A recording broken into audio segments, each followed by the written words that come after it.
10 चीजें ऐसी हैं जो कि एक अमीर बंदा करता है लेकिन एक मिडिल क्लास नहीं कर पाता। जो मिडिल क्लास बंदा है वो बिलीव करता है कि मैं जितना चीजों को टाइम दूंगा और जितनी एफर्ट करूंगा उतना ही ज्यादा पैसा आएगा, इसी वजह से ना वो मिडिल क्लास ही रह जाता है। जबकि जो अमीर बंदा है ना वो वैल्यू के ऊपर फोकस करता है। वैल्यू क्या चीज होती है, इसकी मिसाल मैं आपको इस तरह से दूंगा कि 2 सेल के बंदे हैं। एक सेल का बंदा जूता बेच रहा है, दूसरा सेल का बंदा भी जूता बेच रहा है। जो पहले वाला बंदा जूता बेच रहा है ना वो कह रहा है कि मैं जितने ज्यादा टाइम दूंगा, एफर्ट दूंगा, उतना मुझे पैसा आएगा, और वो जाता है जाके सेल करना शुरू कर देता है। जबकि दूसरा जो बंदा है वो वैल्यू पे बिलीव करता है, वो जूते की वैल्यू अच्छी बना लेता है और ऐसे कस्टमर को जाके टच करता है जहां पे उस जूते की वैल्यू ज्यादा है। ऐसी जगह पे जाता है जहां पे उस चीज की वैल्यू ज्यादा है और वो वैल्यू पे फोकस करता है बजाय कि वो अपनी टाइम और एफर्ट पे फोकस करे। जो पहला बंदा है वो चाहे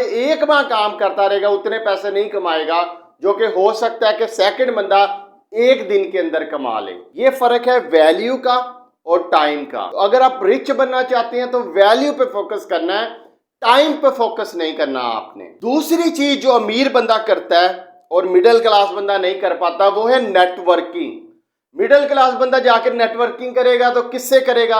अपने ही जैसे लोगों से या अपने इर्द गिर्द के लोगों से नेटवर्किंग करेगा।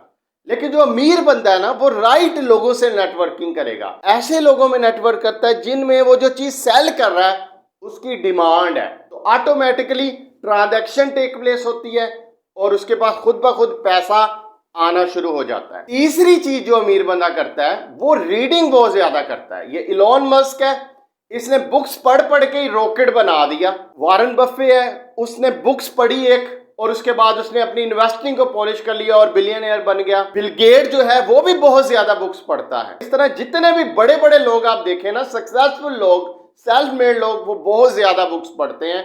कोई ही शायद एक्सेप्शन हो जो कि बुक्स नहीं पढ़ते, क्योंकि उन्हें पता है कि बुक से कोई ना कोई चीज हम निचोड़ते रहेंगे। लोगों ने अपनी जिंदगी का पूरा एक्सपीरियंस ही बुक्स के अंदर शेयर कर दिया जो कि आप पढ़ के चीजों को सीख सकते हैं फौरन से। चौथी चीज जो दौलतमंद सक्सेसफुल लोग करते हैं और मिडिल क्लास नहीं करते, मिडिल क्लास जो लोग हैं वो मसाइल पे फोकस करते हैं। मिसाल के तौर पे मिडिल क्लास सेलमैन होगा, वो कहेगा यार सैलाब आ गया, अब सेल कुछ नहीं होनी, बैठो इस माह तो कोई सेल नहीं होनी, वेले फिरो। अच्छा सैलाब आ गया है, इसका मतलब है कि वबा ज्यादा फैलेंगी, इसका मतलब है लोग बीमार ज्यादा होंगे, इसका मतलब है मेरी दवाइयां ज्यादा बिकेंगी उस जगह पे। ये है फर्क दोनों की सोच का। एक बंदा मसाइल पे सोच रहा है और दूसरा बंदा उन मसाइल से जन्म लेने वाली अपॉर्चुनिटी, मौके पे सोच रहा है। पांचवा, आप जो मिडिल क्लास बंदे होंगे आप देखेंगे उनके इर्द गिर्द नेगेटिव लोग होंगे, बातें खुद भी नेगेटिव कर रहे होंगे, इर्द गिर्द लोगों की नेगेटिव बातें और एक नेगेटिव सा कल्चर लेके फिर रहे होंगे। जबकि जो पैसे वाला बंदा है ना उसकी कोशिश होती है कि प्रोडक्टिव लोगों के साथ रहे, पॉजिटिव लोगों के साथ रहे, स्किल वाले लोगों के साथ रहे, ऐसे लोगों से रहे जिनसे कुछ सीखने को मिलेगा, जिनसे कोई ट्रांजैक्शन करने को मिलेगी, जिनसे कोई बिजनेस करने को मिलेगा। ये माइंडसेट का फर्क है। छठा, मिडिल क्लास बंदे की एक बीमारी होती है और वो बीमारी का नाम है एवरेज होना। एवरेज होना आपको कहीं का नहीं छोड़ता। जो पैसे वाला बंदा होता है ना वो किसी 1 या 2 स्किल के अंदर बहुत ज्यादा एक्सपर्ट हो जाता है, उसके अंदर ग्रिप ले लेता है और बाकी चीजों को वो आउटसोर्स करना शुरू कर देता है। सातवां, जो अमीर बंदा है ना वो मुश्किलात से बड़ा हो जाता है। जब भी कुछ मुश्किलात आती है उसको पता होता है कि ये मेरे लिए एक छलांग है, एक अगली जो मैं लगा सकता हूँ, क्योंकि उसे पता होता है कि जो मिडिल क्लास बंदे हैं इर्द गिर्द वो मसाइल को देखेंगे, मुश्किलात में दब जाएंगे, जबकि मैं उसके ऊपर पांव रख के आगे चढ़ जाऊंगा, उस मुश्किलात से कोई ऐसी अपॉर्चुनिटी क्रिएट कर लूंगा, कोई बिजनेस वेंचर क्रिएट कर लूंगा जो कि उन मुश्किलात को हल करना शुरू कर देगा। तो मुश्किलात से, मसाइल से, ऑब्स्टेकल से बड़े बन जाते हैं। आठवां, जो मिडिल क्लास बंदा है ना वो सोचता है कि मैं ये ले लूं या ये ले लूं। मिसाल के तौर पे दुकान पे गए हैं, जूस लेने का दिल कर रहा है, 10 रुपए का जूस है। बोतल पानी की लेने का दिल कर रहा है, 5 रुपए की बोतल है पानी की। अब वो जूस लेके आ जाएगा क्योंकि उसके पास पैसे ही 10 रुपए हैं। जबकि एक पैसे वाले माइंडसेट का बंदा जाएगा और वो उसी दुकान के ऊपर जाएगा, एक तरफ जूस है 10 रुपए का और उसके लिए एक तरफ पानी है 5 रुपए का।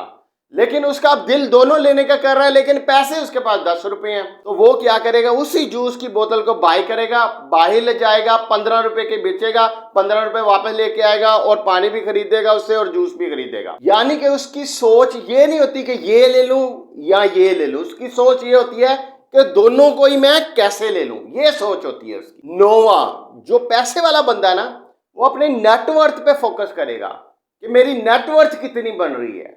जबकि एक मिडिल क्लास बंदा, उसका फोकस क्या होगा कि यार मेरी इनकम कितनी आ रही है। दोनों सोचों में फर्क है।